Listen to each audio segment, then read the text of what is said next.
A lot of our agents are listening to this right now and they're like, ooh, I need to figure out a good hook. I need to figure out how to talk better on camera. Especially like in this day and age with the internet, it's hard to say, okay, like I will stand up for what I believe in. And I got so many racist comments on that video. What's up, friends? Welcome back to another Real Estate Video Blueprint podcast episode number. I don't know what this is, but whenever I'm with Tim, it feels like just great. I'm excited for this week's episode. I was gonna say it feels like heaven, but that felt weird. I'm excited for this week's episode and to dig in with someone who has been crushing it on TikTok, and recently saw her speak and kind of dig into the process and the lead conversion. And I think that's something that people are missing. So I am excited to welcome Macy. I got nervous for your last name. Brucci to the podcast. What's going on? She got it. Hey, I'm good. How are you today? I got nervous. I got some performance anxiety, but I'm excited. You were speaking my love language in Dallas at Further Together, just so you're aware.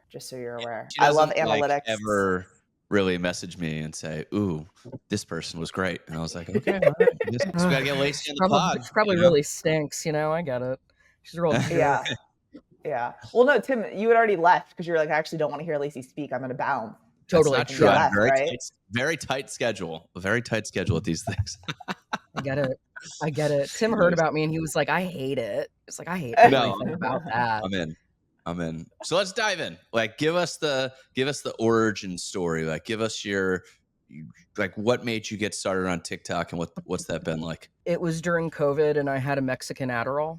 And so I decided that I was going to learn the entire TikTok algorithm because it was kind of the last piece of social media marketing that I hadn't tried yet. None of my other stuff had really flown very well. So I was like, all right, let's just throw it up and let's try. And I just studied the algorithm and what looked to be working for probably 2 or 3 weeks. And so after that, I want to say my third or fourth video went pretty viral, gave me that boost of serotonin. And within a month and a half, I had my first client from TikTok, and within the first 3 months I had my first closing.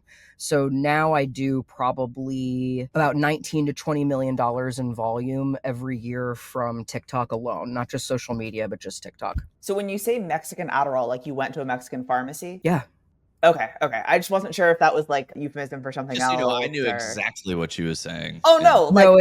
It meant that I went to Cancun, saw that there was a pharmacy in the airport, and I was like, oh, tight. Huh. I'm going to get some of that for tax season. Anyway, I ended up taking one, and then I learned the entire TikTok algorithm in 2 weeks. Watch me. Watch me go.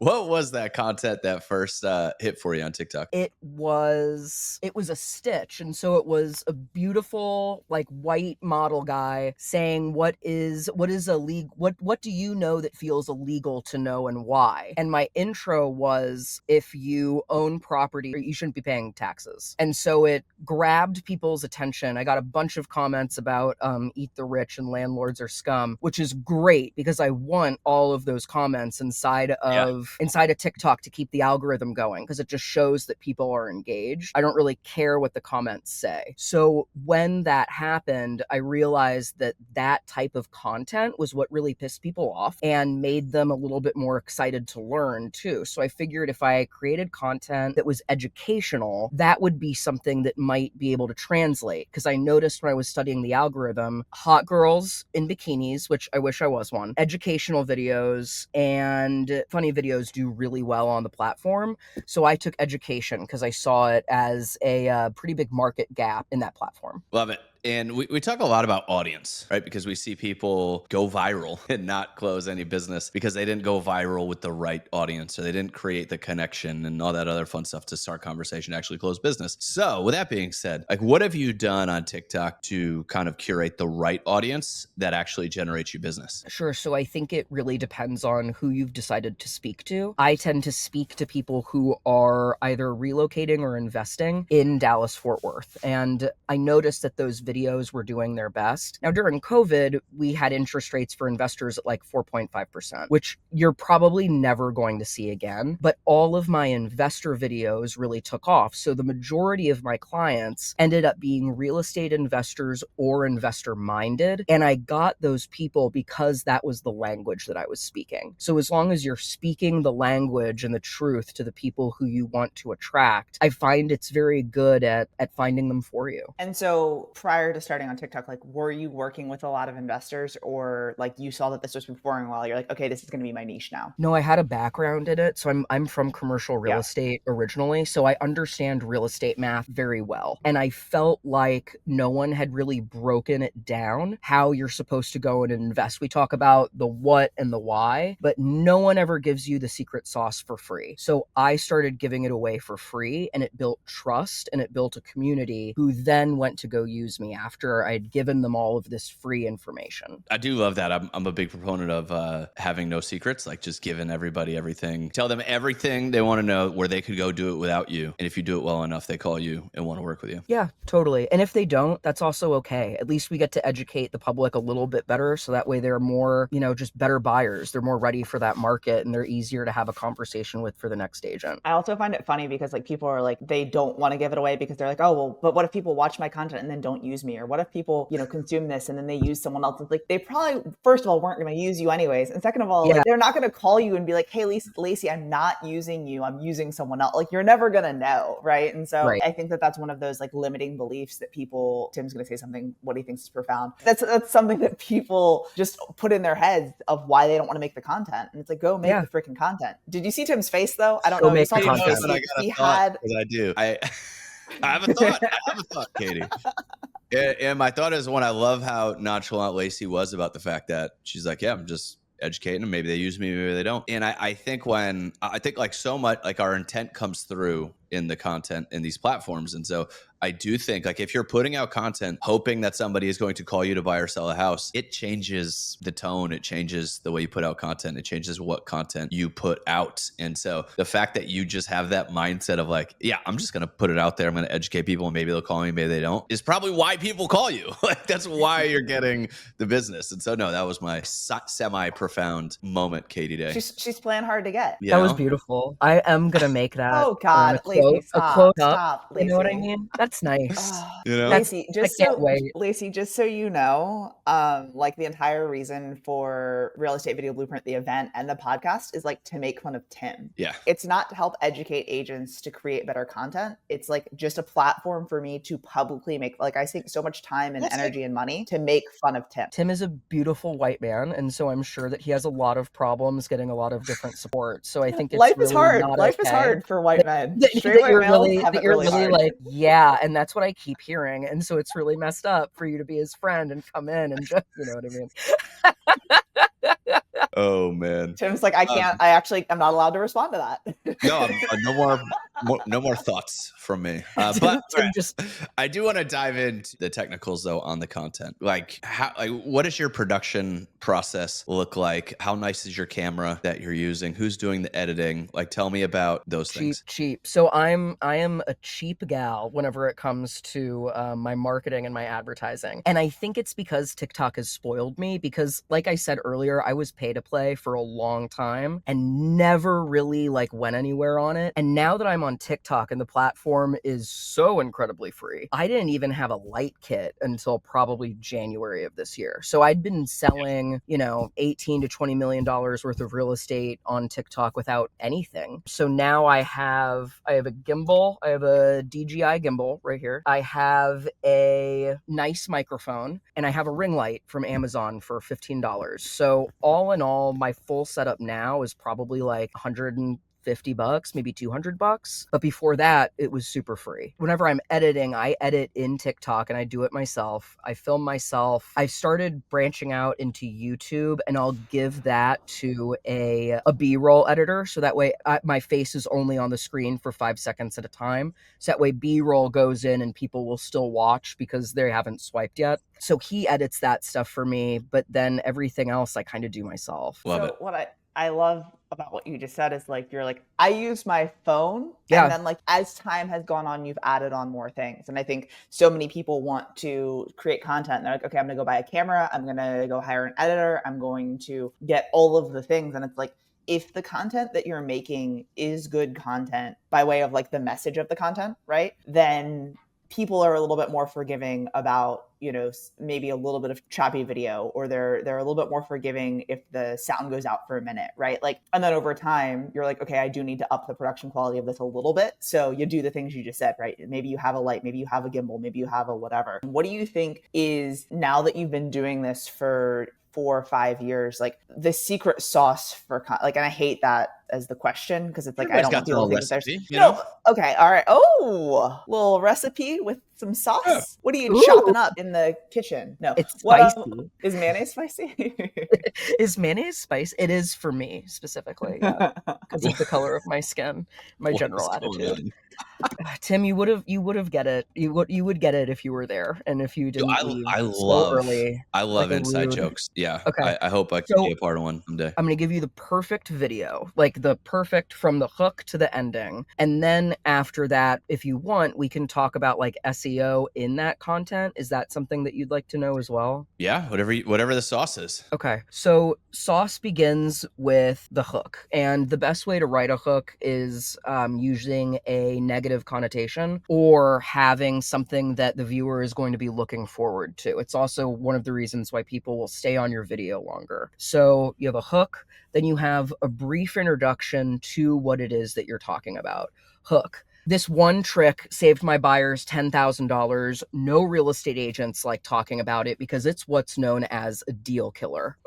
Interesting. I like that hook. I would like to stay. Now you've decided to stay. So you've made your first 5-second commitment, which is the hardest part about the video. Now that you're staying, then it goes into a brief introduction of the topic. So this is how I saved my buyer $10,000. One of the things that real estate agents don't talk often enough about is a sewer scope. In the city of Dallas, the underground plumbing is terrible. It is not sexy and it's leaky. Unfortunately, that's also something that's very expensive, and it's something that insurance doesn't cover. Oh my gosh. By the way, guys, I'm so sorry. I always forget to introduce myself. My name is Macy. I'm a real estate agent in Dallas. I sell about 40 to 50 homes a year. And I'm not saying that to brag. I'm saying it so that way you know that I know what I'm talking about. Anyway, let's get back into it. So now I'm introducing myself. When I introduce myself, I give information as to why I am an educator and someone that you can like and trust on this topic of conversation, right? So now we've done the hook, the intro that leads into how I'm going to save you $10,000, my intro, and then we continue with the video and end with a call to action. The call to action is not call me. The call to action is not go to link in my bio. The call to action is not I'm going to sell you something. The call to action is, and hey, by the way, if you think I missed anything, definitely drop it in the comments. Or a good one that I really like right now is, and hey, this is a lot of information. So if you feel like this might be helpful for someone, make sure you favorite it and send it over to them. That way you can watch it later. So that's my call to action. You dropped a lot on us there. Shoot. It was an entire recipe, Timmy. Yeah, that was the recipe. We asked for the recipe. She gave us the recipe. It's great. I'm going to go make a whatever that was the recipe for. One thing I like about your content, though, I think is something that is a hard conversation for a lot of agents, is that you know what you're talking about. And so you're talking about things that you can speak intelligently about. And I just went to one of your videos, and one of my favorite things is this comment that says, "Thank you, very factual and informative." And so like that's the piece when I go into the comments, when people like realize, and I say that because a lot of our agents are listening to this right now and they're like, "Ooh, I need to figure out a good hook. Oh, I need to figure out how to like talk better on camera or whatever." But a lot of it is just actually being more educated on the topics that you're talking about. And so with that, I would say, like, how would you encourage agents to get more educated so they can speak better about the topics that you're speaking about? My recommendation would be to ask a lot of questions. There's absolutely nothing wrong with asking questions. It doesn't make you less than, it doesn't make you look bad, it doesn't make you look bad at your job. It makes you look interested. So what I typically do is, even with all of my subcontractors, if I'm meeting them out there during like a coil cleaning, if they explain to me what they're doing, I'll ask what that means. I'll be like, hey, I actually don't understand. Would you mind explaining that to me? Heck yeah, I'd like to explain it to you. No one talks to me about work all day. I will definitely explain it to you. And they'll take the time out of their day to walk you through it. And once you hear it a couple of times, it's pretty easy to go regurgitate. And if you feel like you're maybe brand new in real estate, that's okay. I bet you've lived in Memorial a really long time. I bet you lived in Bel Air for a really long time. Can you tell me the differences between the two as someone who's relocating? Awesome. Can you talk to me about maybe what are some of the private schools I could look into versus some of the great public schools that are in the area, and what are the real differences? Boy, we can probably talk about that. You know what I mean? Like, there's a bunch of stuff that you can talk about for that's area specific. It doesn't need to be like real estate transaction specific if someone doesn't have a whole lot of like comfort in that area quite yet. Well, because I love going to people's comment sections. Like, that to me is where you find out why the videos and stuff people are making are effective. And I could just read your comments and know that your audience loves learning from you. Like, they stop when they see you because they know they're going to learn something new. And so I think that is a undervalued asset. Like, you're not selling on here, you're just teaching, you're just educating, and it's really cool to watch. Thank you, Tim. I appreciate it. Katie, what do you got? You got any nice things to say about Lacey, or are you just impolite? What's going on? I wouldn't want Katie to lie. Well, okay, let me pull out my list here. Hold on. Okay, so Lacey, I needed to talk to you about. No, I'm kidding. So call to action. I really liked what you said about CTAs, right? And that it's not, hey, well, so if you're looking to buy, sell, or invest in real estate in DFW, please call me, right? Like, you're first of all, you're keeping them on platform, right? So you're telling them to like, comment, share, save, whatever the command is. You're not telling them to do all of those things, but you're saying, hey, save this video so you can watch it later. Share it with a friend who's currently in the market, blah, blah, blah. These are the things that you need to do. So I love, one, keeping them on platform, and two, giving them a very specific task to do. What's like an off the wall, or, have you done anything that you're like, this worked really well, or this works better? I'll tell you something that I was kind of nervous to do, actually. I posted a video about a town in Texas. It's called Prosper. It's about an hour north of Dallas, about 20 minutes north of Frisco. And what I posted was from a Reddit thread because I noticed a lot of people were commenting on it. And it was, why are people moving from Prosper? And I got so many racist comments on that video, specifically against Indian people, that I was pretty grossed out by it. Because I get that I like masquerade as someone who like might not care based off of how I usually dress. I'm usually in like a suit whenever I'm on video. And I have the glasses. Video. Right. And I have the glasses that make me look like I'm a weird like commodities trader in West Palm Beach. So like I get it. I really do. But they decided that this was a safe space for them to spew this hateful rhetoric BS. And like, if anyone met me in real life, that is like not the MO of Lacey Brucci. So it had like about 1 million views and a lot of chitter chatter. And I know someone reached out to me on one of my messages and she was like, are you going to tell these people to stop? And I was like, man, if I piss off these people, I could lose like $350,000 a year, like GCI, pretty easily. So is my mental health, is my position on this worth losing $350,000 a year? And I sat on it for probably 10 minutes and I was like, yeah, it is. It's definitely worth losing $350,000 a year. I feel good about that. And I got online a day later and I blasted the hell out of those people. I think I dropped the F-bomb probably 20 times to tell them all to F off. And that if they liked that kind of stuff, they didn't need to be in my comment section. I didn't need them as followers. They were garbage people as far as I was concerned, and I absolutely wasn't going to have any of it. I ended up getting 10 clients within 7 days of posting that. 10 clients, all because they were like, we want someone who stands up for people the way that you do, or we want someone who shares our same beliefs. And I was really nervous about doing that, and just knowing that, like, okay, I'll say goodbye to $350,000 didn't mean I was like thrilled about losing 350, but it meant that who I am as a person was still worth more than that, and values were still worth more than that, and being ethical and was still worth more than that. And so that was something that really freaked me out. And it's also something that worked in my favor by just being the human being that I want to be, not someone that the internet thinks that I should be.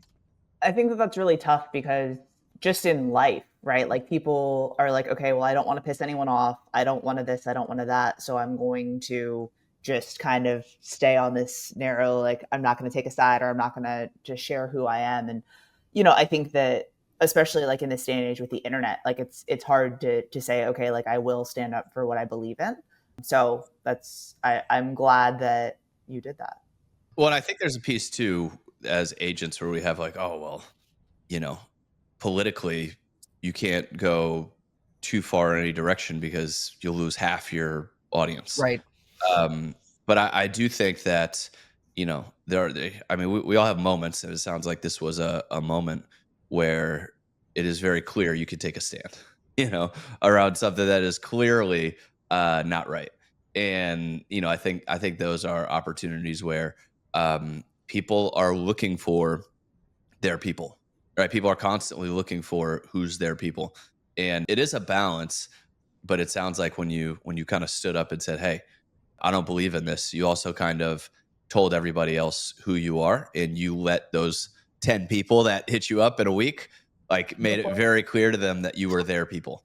And so, yeah, I think there's a lot of power in that. Yeah, for sure. And I think, like standing up for something on TikTok when it's not easy probably tells people there's a good chance you'll stand up for them whenever they're, your client. And so I think having no backbone isn't a great trait that people look for in a real estate agent. Yeah, I agree. And again, it kind of comes down to like, you'll find your people, like your people will call you. Whenever people reach out to me, I'm about 95% sure that we're going to work great together, because I am who I am over TikTok. Like if you don't like me, you're not going to reach out to me. You know what I mean? I'm not a billboard banner. I'm not like a sign. It's a video where you can tell by like my cadence, my tone, how I speak, how I present. You'll know whether or not like you want to work with me or not. It's pretty easy to figure out. Well, one piece I like too that you're doing is, the content that you're creating, has this, it's TikTok. And so it can't be like perfectly produced. Like perfectly produced content doesn't do as well there. And so I love you're responding to comments, right? You're screenshotting like a spreadsheet or something. You're screenshotting data with yourself cut out at the bottom of it. And it's got this, we use the term janky. It's got this like janky, authentic feel to it that's doing well. And so like, how are you thinking about those content that like what comments to respond to, right? And like what data to post when you're making these videos?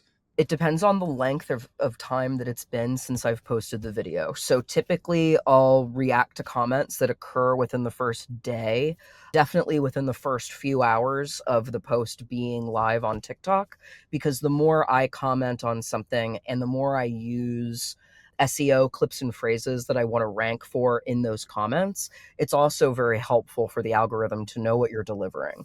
So sometimes if someone drops like a little bit of hate in there, I will just say back like, hey, I'm so sorry that you decided not to move to Frisco, Texas. If you're ever looking for a realtor in Dallas, I'd love to be your Dallas real estate agent. Like just those SEO clips. Yeah. And so I'll insert snark and SEO. Let's go. Yeah, exactly. It's like, we'll kill them with kindness, but also I'm doing it for a purpose, right? And so we do a little bit of that, but most of the time I don't really comment on people who are like giving up hate. I don't really care. I grew up looking like this in South Carolina, so people have to like try, you know what I mean? Like you got to try to offend. And then the rest of the time, really, we just focus on communication back and forth. So I usually get people reaching out in DMs or they'll book a link from Calendly and they'll make a appointment to chat with me. And that's typically how we end up breaking it down. Well, okay. And so that's perfect freaking segue, Lacey. Good job. A+, because where I wanted to go next is something that you talked about in Dallas, but it was a little bit rushed because we were a little crunched for time. Tim took too long for his talk and then left and screwed you. So come on. Typical. Took time like a white man. Anyways, so what I wanted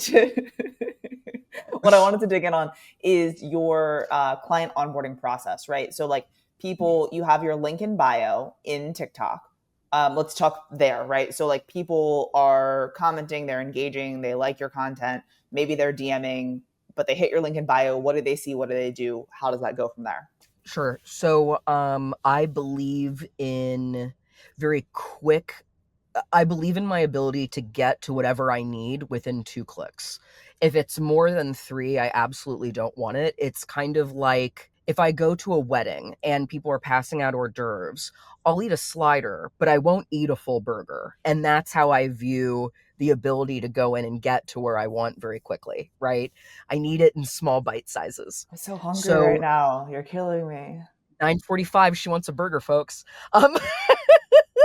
So like, what I'll do is on my TikTok, it just has 2 finger emojis pointing down, and it says, click here to book a free 15-minute call. And so people will click on that link on TikTok, and it'll immediately go to my Calendly booking link for 15-minute appointments. And on Calendly, I've set up what times I want to be available and on what days. I have them give me their first name, last name, email address, cell phone number, and what they hope to learn. So I ask them to tell me any notes that I might need before we begin our meeting. So that way I have them in front of me and we can be a little bit more efficient. That makes it easier for me to go into my notes later and find what they were talking about. I also make sure that the conversation is recorded whenever we're on Zoom. So they go in, they book the 15-minute phone call. I now have all of their information that immediately goes into my CRM. And that's with Lofty, and with Calendly. Calendly will do a Zapier or a Zap between Calendly to Lofty CRM. So it'll drop off all of my contact. And then Lofty CRM will have a drip campaign that activates for it automatically. So now they're inside of a drip campaign. I also communicate with them. Then if it feels like we're making a good connection, I'll stay for longer than 15 minutes. I'll tell them, I'll be like, hey, hold on one second. I really like where this conversation is going. Let me cancel my next appointment. Hold on one second. Click, click, click. Great. I just went ahead and rescheduled that for tomorrow. Let's keep going. That way they feel like you're very invested. And when it's going well, you want them to know that you've chosen them. Because at the end of the conversation, I always get asked if I have time to take someone on. And that's when I decide whether or not if I'm going to take them or if I'm going to give it to my team member. And so she also, like, the purpose of the 15-minute call is if like they don't pass the sniff test and they suck as a human, Lacey can be like, all right, cool. Like, this was a great chat. Like, best of luck with your search. See you later. Yep. Right. Thanks so much. And so like too often we commit to an hour-long buyer consult and you're like, oh, I hate these people, but I need the commission, so I'm going to do the deal. And I just love being able to like text Katie on the side, say, hey, I'm canceling our appointment tomorrow because I was on this Zoom call with somebody else. Lacey just gave me permission to cancel appointments. I love it. Tim, don't cancel appointments. I put them on your calendar for a reason. No, but the appointment doesn't exist, Tim. If you didn't understand that undertone, the appointment doesn't exist. I get it. Yeah, the appointment does not exist. Fun. And I love, I mean, it sounds complicated, the system you just laid out. But I mean, how long does it take you to set something like that up? The first time I did it, it probably took me 45 minutes. And now it takes me 5. Because I'm not like an we could probably do like a little, yeah. We could probably do a little ManyChat Zapier tutorial and drop it in the Facebook group. Yo, we should do the technical stuff on a live and do it in the Facebook group. That would be awesome. Yeah. So you want me to do that, Tim, is what you're saying? When I say we, I definitely don't mean me. Let's just put it that way. Passing it off to lady immigrant. That's fine, Tim. Oh, sorry, Tim, guys. My back's a little tight. My back's a from little tight carrying carrying all the privilege. load. I get it. All that privilege. It's just my lower back. All right, Katie, we got to wrap up before we get in trouble. Towing the line over here. Before you get in trouble. Before Tim gets too comfortable and says something. No, Tim could never. Tim could never. Definitely could, for sure. Tim, I'm trying to clean it up here, bro. I get it. All right. Okay, so that's the kind of technical process. I love that you have everything tied in to go directly into the CRM. And I loved hey, we do the 15-minute call. I determine if this is going to work or not work. And then we either continue the conversation or that's it. What else would you add? Because I know you talk to a lot of agents these days. I know that you teach on kind of your formula and everything and conversion with TikTok. What would be your one piece of advice to someone who's either creating, or actually not either. What would be your one piece of advice to someone who's creating content but isn't seeing any business coming from it? Oh, I would wonder how often they're posting, because I want to see probably 4 to 5 times a week at minimum. That's my posting schedule. There are people that do it more and they have more followers than me. Really depends on whether or not you're there more for vanity metrics, which is how many followers you have, versus whether or not you want people reaching out to you. So if you want people reaching out to you, I'd recommend structuring your videos so that way you're layering in different keywords that you want the video to be recognized for. So what I'll do, or what I did when I first started doing this, is I would record, and I'd record, let's say right here, but right here I'd have a Post-it note. And so this Post-it note would say Dallas real estate, a neighborhood that I wanted to get searched for, best realtor in Dallas, right? These kinds of keywords that I want to layer, and I'll bring them in organically as I'm talking. So, and that's how I end up making sure that people can find me really easily. Once I did that, I started getting consistent bookings. The next thing that I would recommend doing is just practicing in front of the camera, because I think a lot of the reason people reach out to me is because I appear and am very confident. And so now that I've been on camera for a while, I don't really worry about what someone's going to say about my physical appearance or if they hate my voice. I don't care. I totally get it. It's whatever. But those are the two things that most people worry about. And I would just say to get over it. That's what you pay in order to be in this business. You pay to scrape your ego. And if you don't like Macy, cold calling or door knocking or anything, that's it. I just want to go to, again, one of the top comments on your videos, which is, thanks for the video. You spoke directly to me, answered questions I have on selling and buying. Nice job. And that one also has 10 hearties. So that's what we're calling them now, Katie. Hearties, not likes. No, please don't. Hearties. And I would just say to everybody, look, if you're listening to this podcast, that's the goal. Go make content that gets those types of comments from the audience. Yeah, Macy, thanks for jumping on. This was awesome. Thank you for having me. I appreciate it.